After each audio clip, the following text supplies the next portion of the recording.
தமிழக முதல்வர் முன்னிலையில் திமுகவில் இணைந்த விஜயின் முன்னாள் மேனேஜர்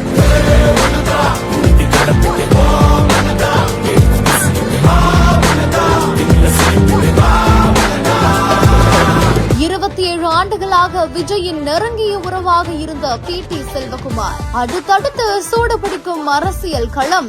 நடிகர் விஜயின் நண்பராகவும் சுமார் 27 ஆண்டுகளாக அவருக்கு மேலாளராகவும் பணியாற்றிய டைரக்டர் PT செல்வகுமார் இன்று முதலமைச்சர் மு க ஸ்டாலின் முன்னிலையில திமுகவில் இணைந்திருக்காரு. தமிழக வெற்றி கழகத்துல செங்கோட்டையன், நாஞ்சில் சம்பத், நடிகர் ரவி உள்ளிட்டோர் இணைந்த நிலையில தற்பொழுது விஜயோட முன்னாள் மேலாளர் திமுகவில் முதல்வர் ஸ்டாலின் முன்னிலையில இணைந்திருக்கிறது இப்போ அரசியல் களத்தை சூடு பிடிக்க வச்சிருக்குது.